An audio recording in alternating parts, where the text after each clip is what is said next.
दुनिया में कोरोना मरीजों की संख्या 56 लाख के करीब पहुंच गई है। वहीं 3,48,000 लोगों की मौत हो गई है, जबकि 23,36,000 लोग ठीक हो चुके हैं। देश भर में कोरोना मरीजों का आंकड़ा लगातार बढ़ता जा रहा है। देश में कोरोना मरीजों की संख्या 1,45,000 से ज्यादा हो गई है। बीते 24 घंटों के भीतर 6,535 नए मामले सामने आए हैं। वहीं देश में कोरोना से अब तक 4,000 से ज्यादा लोगों की मौत हो चुकी है।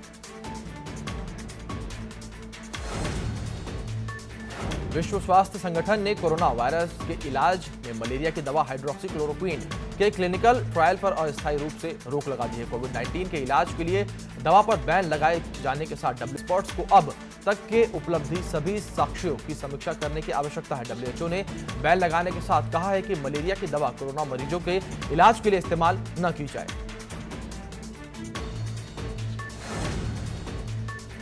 योगी सरकार ने कामगार और श्रमिकों के लिए बड़ा फैसला लिया है। अब कामगार श्रमिकों को घर और दुकान मिलेगी। यूपी सरकार सस्ती दर पर दुकान, घर देगी। बिजली, पानी, सीवर समेत कई सुविधाएं मिलेंगी। टीम 11 की बैठक में यह बड़ा फैसला लिया गया है। साथ ही श्रमिकों को जिला स्तर पर नौकरी दिलाने की सरकार की पहली प्राथमिकता होगी। खुद का रोजगार शुरू करने वालों को बैंक से मदद मिलेगी। बैंक से मदद दिलाने की भी सरकार प्रमुख भूमिका निभाएगी।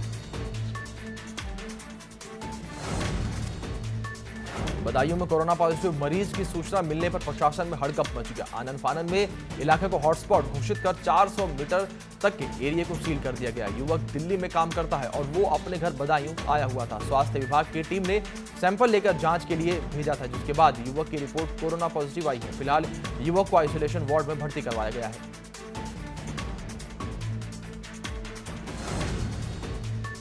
लखीमपुर खीरी में लॉकडाउन तोड़ने वालों पर जुर्माना देना होगा। डीएम ने साफ कहा है कि जो भी व्यक्ति पहली बार लॉकडाउन तोड़ता है तो उस पर 100 रुपए का जुर्माना होगा और लॉकडाउन का बार बार उल्लंघन करने पर 500 से 1,000 रुपए देना होगा। साथ ही बाइक पर एक साथ 2 लोगों के बैठने पर भी जुर्माना देना पड़ेगा और लाइसेंस को निरस्त कर दिया जाएगा।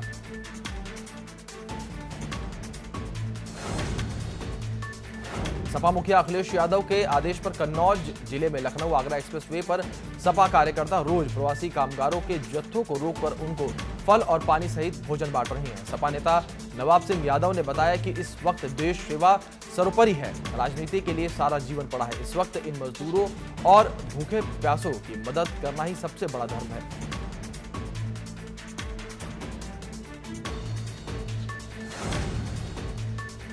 अलग अलग राज्यों से कामगार उत्तर प्रदेश लौट रहे हैं और इस बीच भूख प्यास को लेकर परेशान कामगारों की कई तस्वीरें आ रही हैं। ऐसी एक तस्वीर रेलवे स्टेशन से है, जहां पर कामगार प्लेटफॉर्म पर रखी पानी की बोतलों पर टूटते दिख रहे हैं। वायरल वीडियो प्रयागराज के रेलवे स्टेशन का बताया जा रहा है। महज चंद सेकंड का ये वीडियो कहां का है इसकी पुष्टि नहीं हो सकी है, लेकिन इस वीडियो को देखकर अंदाजा लगाया जा सकता है कि इन दिनों चल रही ट्रेनों में पानी की किल्लत किस हद तक है।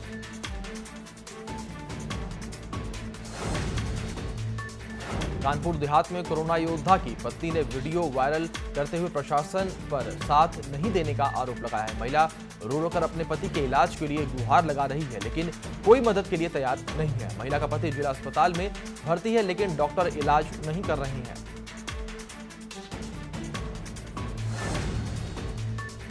गुजरात के नाडियाड से चली श्रमिक स्पेशल ट्रेन फरुखाबाद जंक्शन पहुंची। 1150 प्रवासी मजदूर ट्रेन से फरुखाबाद पहुंचे। स्टेशन पर अधिकारियों के साथ सीआरपीएफ और जीआरपी के जवानों की मौजूदगी में यात्रियों की थर्मल स्क्रीनिंग की गई। स्टेशन परिसर में खड़ी रोडवेज बसों से श्रमिकों को उनके घर रवाना किया गया। इस दौरान सभी श्रमिकों को लंच पैकेट और पानी वितरित किया गया। सरकार के आदेश के बाद से आज से यूपी में सरकारी दफ्तर 50% स्टाफ के साथ खुलने लगे हैं। सरकार ने 3 शिफ्ट में काम करने का निर्देश दिया है, लेकिन प्रयागराज में कर्मचारी नई गाइडलाइन का फॉलो करते हुए नहीं आए। रोज की तरह कर्मचारी अपने टाइम पर पहुंचे। विकास भवन में तैनात कर्मचारियों ने बताया कि अभी तक प्रशासन की तरफ से नया निर्देश नहीं मिला। 50% की जगह 33% के हिसाब से कर्मचारी आ रहे हैं। कौशाम्बी में लॉकडाउन के बीच प्रवासी मजदूरों के घर वापस लौटने का सिलसिला जारी है। अब तक हजारों की तादाद में प्रवासी मजदूर अपने घर आ चुके हैं। नई दिल्ली से श्रमिक स्पेशल ट्रेन सिराथू स्टेशन पहुंची। ट्रेन आने से पहले इस स्टेशन पर आला अधिकारी मौजूद थे। सभी प्रवासी मजदूरों की स्क्रीनिंग की गई और उनके घरों के लिए रवाना किया गया। सभी मजदूरों को होम क्वारंटीन किया जाएगा। एक तरफ जहां कोरोना काल में मास्क सबसे आवश्यक चीजों में शुमार हो गया है, लेकिन इसको अगर सही से डिस्ट्रॉय नहीं किया गया तो ये मुसीबत भी बन सकता है। वहीं स्वास्थ्य विभाग का कहना है कि जो लोग मास्क प्रयोग कर रहे हैं, अगर कॉटन के मास्क प्रयोग कर रहे हैं तो उसे डिटर्जेंट से धुलकर दोबारा प्रयोग करें। अगर डिस्ट्रॉयबल मास्क प्रयोग कर रहे हैं तो उसे भी डिटर्जेंट से धुलकर ही फेंकें।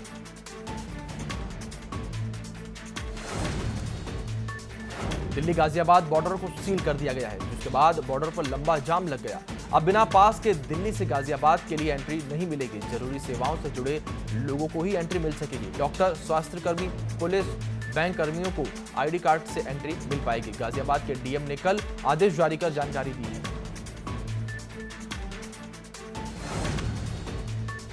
हरियाणा के रेवाड़ी के रहने वाले सीआरपीएफ का रिटायर्ड जवान पिता का श्राद्ध करने मोक्ष नगरी वाराणसी आया हुआ था, लेकिन लॉकडाउन में फंस गया और वो दाने दाने को मोहताज हो गए। जिसके बाद जवान ने सोशल मीडिया के माध्यम से लोगों से मदद मांगी, जिसके बाद वाराणसी के लोगों ने उनकी मदद की और उन्हें गाड़ी से दिल्ली के लिए रवाना कर दिया।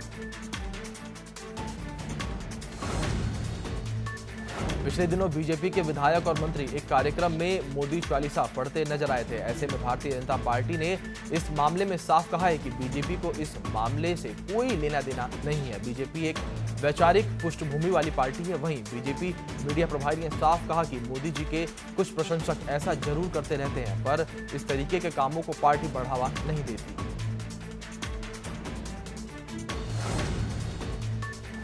जालौन में श्रमिक स्पेशल ट्रेन से गिरकर प्रवासी मजदूर की मौत हो गई। रेलवे पटरी किनारे पड़ा मिला श्रमिक का शव। स्थानीय लोगों ने पुलिस को घटना की जानकारी दी। सूचना पर मौके पर पहुंची पुलिस ने शव को पोस्टमार्टम के लिए भेजा। देवरिया जिले का रहने वाला है मृतक श्रमिक।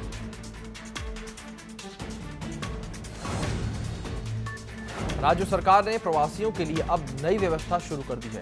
प्रदेश के मंत्री धन सिंह रावत ने साफ कहा है कि जिस तरह से प्रवासी आ रहे हैं और संक्रमण बढ़ रहा है, उसको देखते हुए अब रेड जोन से आने वाले प्रवासियों को 14 दिन धर्मशालाओं, होटल या अन्य जगहों पर क्वारंटीन किया जाएगा।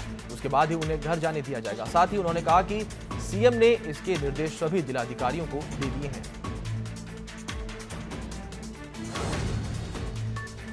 कुशीनगर में कोरोना पॉजिटिव मरीज की मौत होने के बाद सीएचसी कप्तानगंज पूरी तरह से सील कर दिया गया है। अस्पताल के प्रभारी सहित मरीज को देखने वाले पूरे स्टाफ को होम क्वारंटीन किया गया है। अस्पताल को पूरी तरह से सैनिटाइज किया गया है।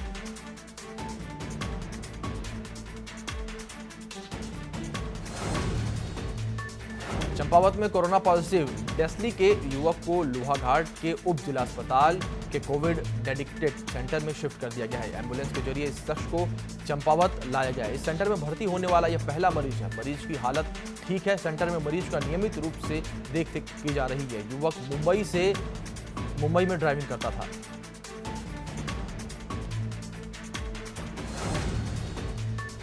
हल्द्वानी दौरे गए सीएम त्रिवेंद्र सिंह रावत ने रुद्रपुर के राधास्वामी सत्संग व्यास में बने क्वारंटीन सेंटर का निरीक्षण किया। इसके साथ ही सीएम ने रुद्रपुर मेडिकल कॉलेज में कोरोना संक्रमण के उपचार के लिए बने वार्ड का निरीक्षण किया। सीएम ने कोरोना के मौजूदा हालात और बचाव राहत कार्यों में लगे अधिकारियों के साथ समीक्षा बैठक भी की।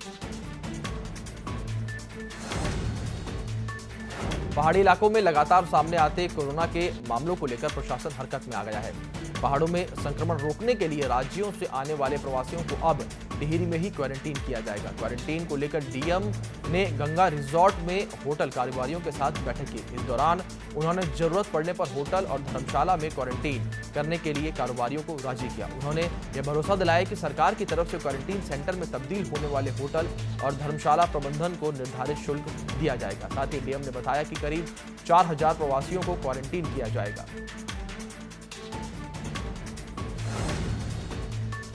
कानपुर देहात में जिला अस्पताल में क्वारंटीन सेंटर में तैनात वार्ड बॉय की चौकी इंचार्ज ने पिटाई कर दी। गाड़ी के पेपर न दिखाने पर संविदा स्वास्थ्य कर्मी को बेरहमी से पीटा। बाइक सीज न करने की विनती की तो चौकी इंचार्ज को गुस्सा आ गया, जिसके बाद स्वास्थ्य कर्मी की पिटाई कर दी। जब पीड़ित ने शिकायत करने थाने पहुंचा तो सुनवाई नहीं हुई। इसके बाद पीड़ित ने वीडियो बनाकर मदद की गुहार लगाई।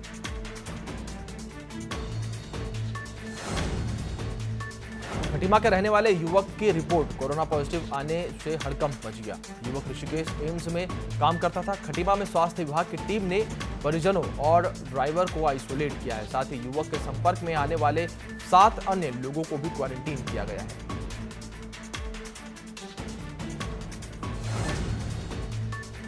देहरादून में अब बाहर से आने वाले लोगों को संस्थागत क्वारंटीन किया जा रहा है। ऐसे में कई जगहों से ऐसे सेंटरों के साफ न होने की और खाने की व्यवस्था ठीक न होने के आरोप भी लग रहे हैं। लेकिन देहरादून के जिलाधिकारी ने साफ कर दिया है कि जो खाना स्टाफ के लिए दिया जाता है वैसा ही खाना क्वारंटीन सेंटर्स के लिए जो रहने वाले लोग हैं उनको दिया जाता है, जिसकी गुणवत्ता का पूरी तरह से ध्यान रखा जा रहा है। वहीं मेडिकल स्टाफ को लेकर भी जिलाधिकारी ने साफ कह दिया है कि उनके लिए भी खाने की अच्छी व्यवस्था की जा रही है और रहने के लिए भी अच्छी व्यवस्था बनाई गई है। काशीपुर में 6 साल की मासूम की रिपोर्ट कोरोना पॉजिटिव आई है। परिवार फिरोजाबाद से उत्तराखंड अपने गांव आया हुआ था। स्वास्थ्य विभाग ने मां के साथ बाकी तीनों बच्चों को इलाज के लिए हल्द्वानी भेज दिया है।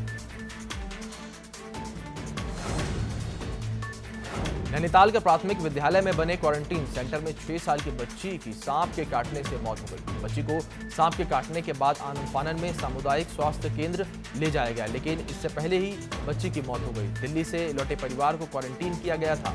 वहीं इस मामले में जिलाधिकारी के आदेश पर 3 सरकारी कर्मचारियों पर मुकदमा दर्ज कर लिया गया है। क्वारंटीन सेंटर में सांप काटने से बच्ची की मौत होने पर कांग्रेस ने सरकार पर निशाना साधा है। क्वारंटीन सेंटरों की बदहाली हालत पर कांग्रेस अध्यक्ष प्रीतम सिंह ने साफ कहा कि ग्राम प्रधानों के हाथों में बिना कोई संसाधन के व्यवस्था सौंप दी गई है। सरकार की वजह से पहाड़ के अलग अलग जगहों पर कोरोना संक्रमण फैल रहा है। उत्तराखंड में हवाई सेवाएं शुरू हो गई हैं। वहीं 1 जून से रेल सेवा की भी शुरुआत हो जाएगी। ऐसे में आने वाले प्रवासियों के लिए प्रोटोकॉल लागू कर दिया गया है। इसके तहत रेड जोन से आने वाले प्रवासियों को स्थानांतरण क्वारंटीन में ही रहना होगा। साथ ही जो इन प्रोटोकॉल नियमों का पालन नहीं करेगा उस पर कार्रवाई भी की जाएगी। वहीं अभी तक लगभग हजारों लोगों पर मुकदमा दर्ज कर लिया गया है और वहीं कई लोगों की गिरफ्तारी भी हो चुकी है। बलरामपुर में 132 केवीए ट्रांसफार्मर में अचानक आग लगने से हड़कंप मच गया। देखते ही देखते ट्रांसफार्मर धूं-धूं करके जलने लगा। आसपास खड़े लोगों में अफरा तफरी मच गई। सूचना मिलने पर मौके पर पहुंची बिजली विभाग की टीम ने कड़ी मशक्कत के बाद आग पर काबू पाया। फतेहपुर में 2 घरों में चोरी करने गए 2 चोरों को ग्रामीणों ने पकड़ कर पिटाई कर पुलिस को सौंप दिया। चोरों के पास से गांव वालों ने चोरी के सामान भी बरामद किए हैं। चोरी की बढ़ती वारदात से ग्रामीणों में दहशत का माहौल बना हुआ है।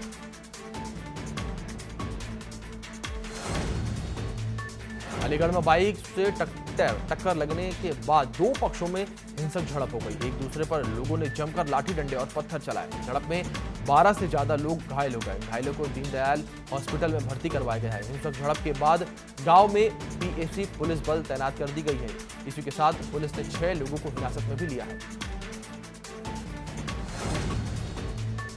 सुल्तानपुर में डबल मर्डर से सनसनी फैल गई। दरअसल प्रेमी ने की प्रेमिका के मां बाप की हत्या कर दी। बताया जा रहा है कि दोनों शादी करना चाहते थे, लेकिन शादी में घर वाले अड़चन पैदा कर रहे थे। जिसके बाद प्रेमी ने प्रेमिका के मां बाप को मौत के घाट उतार दिया। सूचना मिलने पर पहुंची पुलिस मामले की जांच में जुट गई है।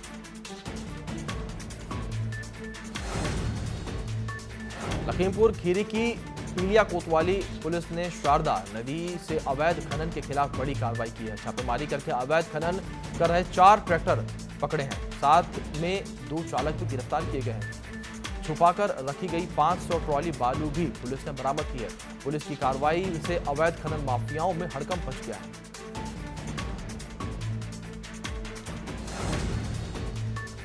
बागपत में हवाई फायरिंग करते हुए युवक का वीडियो वायरल हो रहा है। युवक पंजाबी गाने की धुन पर असलहा से फायरिंग कर रहा है। वीडियो वायरल होने के बाद पुलिस ने आरोपी को गिरफ्तार कर लिया है।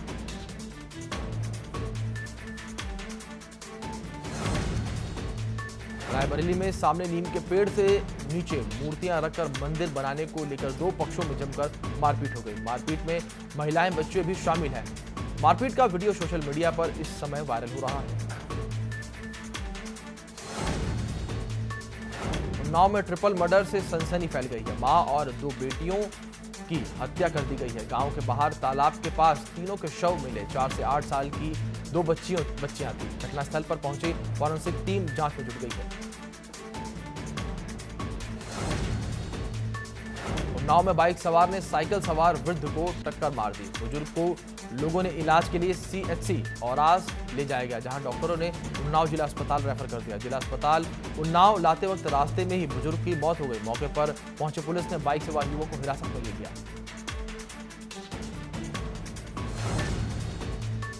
अमेठी में अज्ञात महिला दूध मुंहे बच्चे को सड़क के किनारे छोड़कर फरार हो गई। बच्चे के रोने की आवाज पर गांव के लोग मौके पर पहुंच गए और बच्चे को उठा लाए। गांव की बुजुर्ग महिलाओं ने बच्चे को दूध पिलाया। ग्रामीणों ने पुलिस को सूचना दी। मौके पर पहुंची पुलिस ने बच्चे को अस्पताल पहुंचाया। गांव के तमाम लोग नवजात शिशु का पालनहार बनने को तैयार हैं।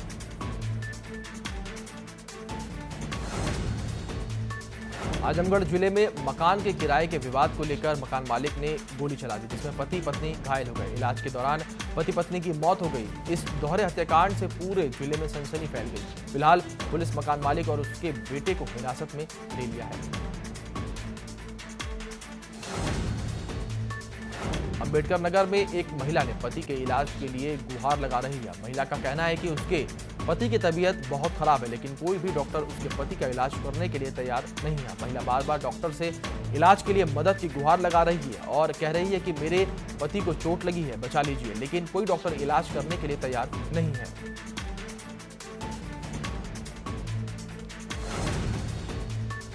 इटावा के बकेवर कस्बे के मुख्य चौराहे पर शराब के नशे में धुत होकर दो युवक ने ड्यूटी पर तैनात सिपाही पर हमला बोल दिया। सिपाही के साथ मारपीट करने लगे। आसपास के खड़े लोगों ने वहां पहुंचकर सिपाही को बचाया और दोनों शराबियों की जमकर पिटाई भी की। पुलिस ने दोनों युवक को गिरफ्तार कर लिया है।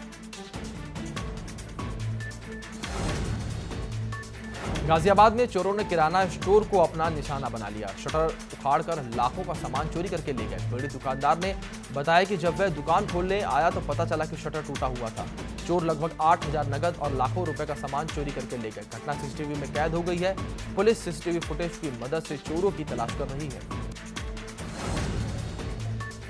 अमरोहा में पुरानी रंजिश को लेकर दो पक्षों में खूनी संघर्ष हो गया। 6 से ज्यादा लोग घायल हो गए। सभी को जिला इलाज के लिए निजी अस्पताल में भर्ती करवाया गया है। सूचना मिलने पर मौके पर पहुंची पुलिस मामले की जांच में जुट गई है। जालौन में कानून व्यवस्था पूरी तरह से चरमरा चुकी है। अपराधी बेखौफ होकर लगातार घटनाओं को अंजाम दे रहे हैं। दरअसल दुकान पर कब्जा करने के इरादे से जमीन पर बालू डालने को लेकर दो पक्षों में खूनी संघर्ष हो गया, जिसमें एक पक्ष ने दूसरे पक्ष पर लाठी डंडों के साथ धारदार हथियारों से हमला कर दिया, जिसमें प्रधान प्रतिनिधि सहित 6 से ज्यादा लोग गंभीर रूप से घायल हो गए। सभी घायलों को अस्पताल में भर्ती करवाया गया है। फिलहाल पुलिस मामले की जांच कर रही है। फर्रुखाबाद में कादरी गेट चौकी इंचार्ज ने लाल सराय में सब्जी बेच रहे युवक को लाठियों से पीट कर अधमरा कर दिया। ठेले वाले के पैर में फ्रैक्चर की संभावना से पुलिस ने उसे निजी अस्पताल में भर्ती करवाया है। पुलिस अधिकारियों का मुंह बंद है और कोई कुछ बोलने से कतरा रहा है। इसे पहले भी चौकी इंचार्ज की दबंगई सामने आती रही है। कन्नौज जिले मजरोठा गांव के पास पेड़ पर प्रेमी युगल के शव फांसी पर लटके हुए मिले। वहीं शवों को देखकर हॉरर किलिंग की आशंका जताई जा रही है। पेड़ पर लटके शवों की जानकारी लगते ही इलाके में हड़कंप मच गया। घटना की जानकारी मिलते ही मौके पर पहुंचकर पुलिस ने शवों को उतरवाकर पोस्टमार्टम के लिए भेज दिया है और मामले की जांच में पुलिस जुट गई है।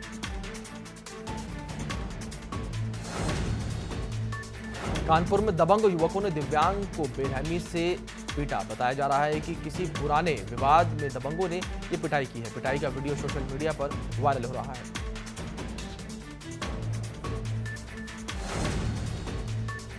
श्रावस्ती में सिलेंडर फटने से घर में भीषण आग लग गई। धमाके की आवाज सुनने के बाद लोग दूर भाग गए। घर का सामान जलकर राख हो गया। कड़ी मशक्कत के बाद लोगों ने आग पर काबू पाया।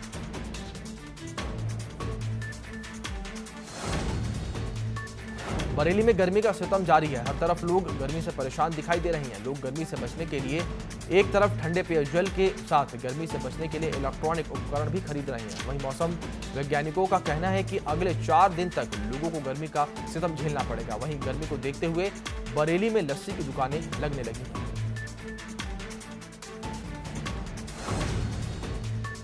यूपी के कई जिलों में पारा 46 डिग्री के पार पहुंच गया है। बढ़ती गर्मी को देखते हुए मौसम विभाग ने एक अलर्ट जारी किया है और कहा है कि लोग अपने घरों में ही रहें, क्योंकि अगले 4 से 5 दिन तक यूपी का पारा 46 से 48 डिग्री तक पहुंचने की उम्मीद है। मौसम विभाग ने 28 मई के बाद बरसात होने की संभावना भी जताई है।